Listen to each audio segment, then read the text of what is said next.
With exclusive reporting about Congressman Eric Swalwell, the California Democrat has ascended in the governor's race there, and he's faced recent rumors on social media about sexual misconduct that he has denied. I went to the bathroom, and I don't remember anything after that. You don't remember anything?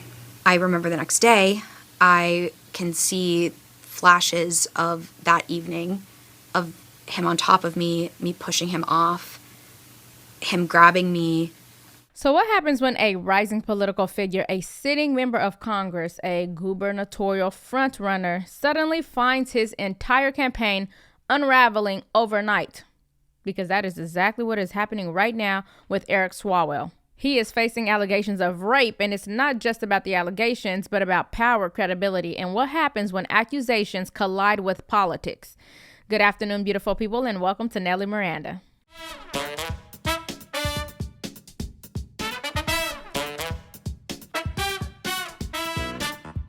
As always, please make sure you like, share, and subscribe to support the channel. Okay, so multiple women have come forward accusing Eric Swalwell of sexual misconduct. One of his former congressional staffers alleges that she had a relationship with Eric Swalwell, but says that she had multiple encounters where she could not give consent because she was intoxicated. Take a listen. I decided to ask him to meet me for a drink. And I did this because I was so far removed from what had happened in 2019.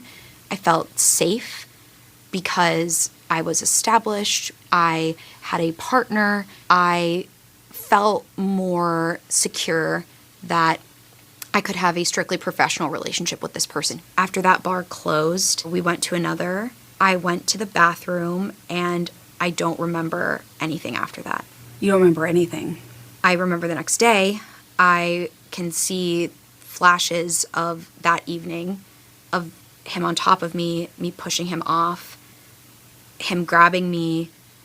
It was a lot more aggressive. It was aggressive. Did you say no? Yes, I said no. In my flash that I can recall, I was pushing him off of me saying no. And what did he do? He didn't stop. He didn't stop. And you woke up the next morning? I woke up the next morning naked, alone in his hotel room. I, for a moment, didn't even know I was in his hotel room. That's how intoxicated I was. And I called my mom, the only person I could think that could help me. And we were able to corroborate that by speaking with friends and family she confided in, reviewing photos and screenshots of contemporaneous text messages. And we also reviewed a message from her medical provider the week after she received the pregnancy and STD tests, calling her a, quote, survivor. Look, I don't want to say it, but I have to say it. The second incident, the incident that happened in April, I feel like could have been avoided. Like, I'm not victim blaming or victim shaming.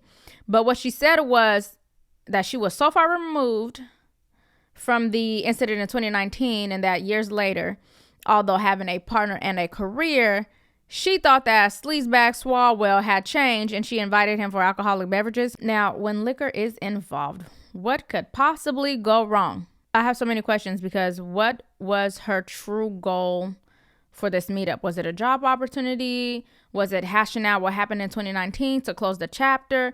What was it? Now, Eric Swalwell, he still deserves to be punished for his crimes. But women, sometimes we just have to look at the stove and see that it's hot and not touch it, basically.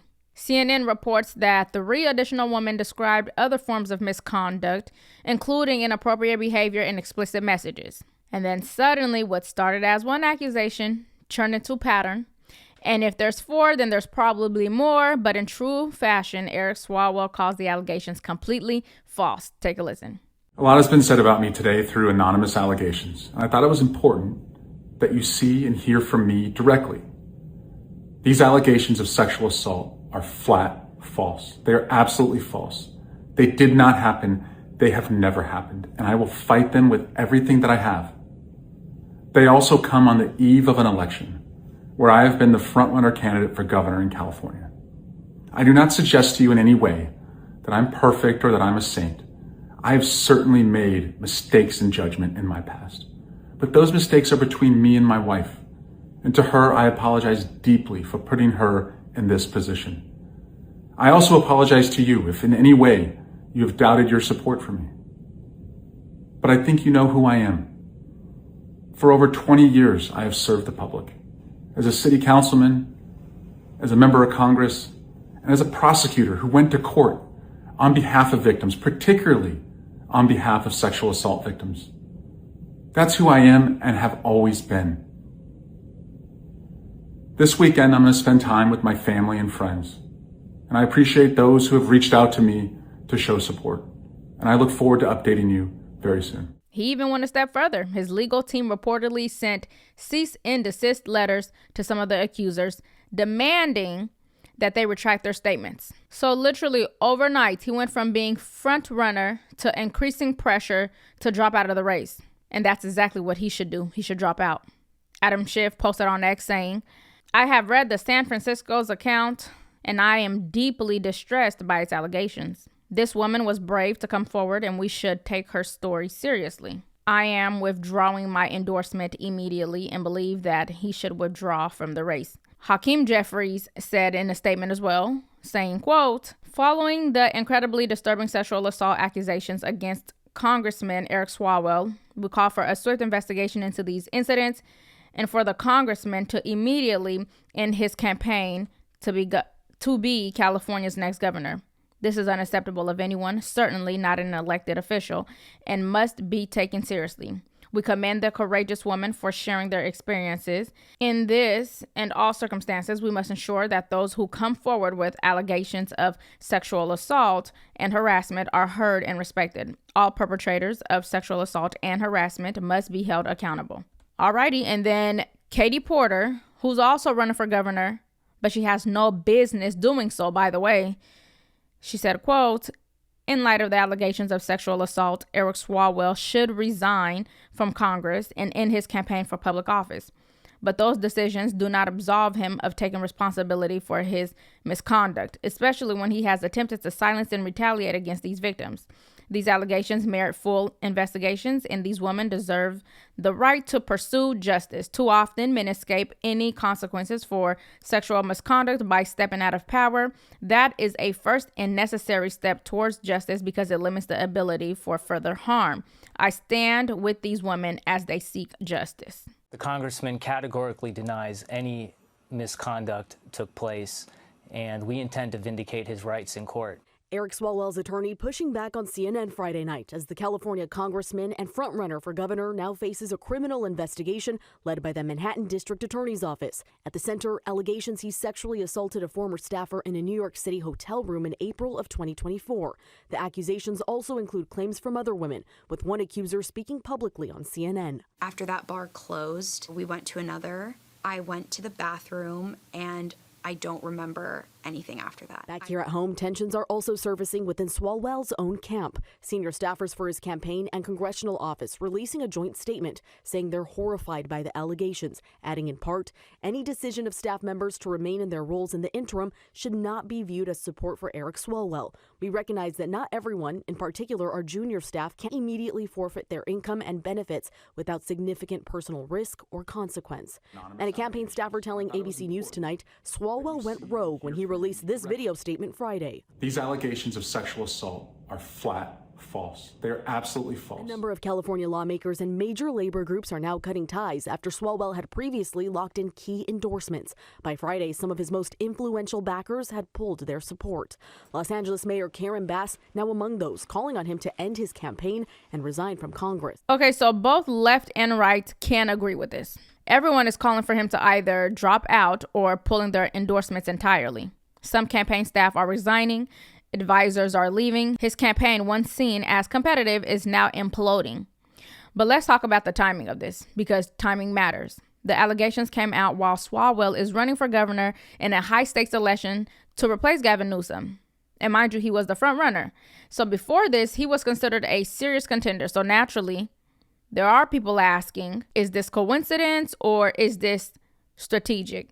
Eric Swalwell himself says that the timing is no accident and that this is meant to derail his campaign. But critics say that the argument doesn't erase the seriousness of the claims. But my thing is, I've heard that there were many talks about him being an alleged predator long before this. It's been circling around for years. So they had no problem supporting him before, but now that it's in the public spheres, they want him removed. Everyone is rightfully asking, who's being protected here? Who's being held accountable? And who gets a pass? Did you ever behave inappropriately with female staffers? No, it's false. And also, some of the allegations I've seen, which is that we've had NDAs in the office, and there's never been an allegation, and there's never been a settlement. And I will also just take stock that, look, we're 27 days before an election starts. Why address it? If there are internet rumors, why even come out and address this? Yeah, I don't want there to be any question. But just a friendly reminder that at this moment, these are still allegations, not proven facts. And that is important to know because we live in a time where public opinion often moves faster than due process. But one thing is clear, and it's that whether you believe him or you believe the accusers, the damage politically and to his family is already happening. But what are your thoughts? Do you think these allegations should automatically end a political career? And more importantly, do you think both parties apply the same standard when this happens? Let me know in the comments. And if you got any value from today's video, please make sure you like, share, and subscribe to support the channel. And ring the bell so you don't miss any future updates. Thank you all for watching, and I'll see you in the next one.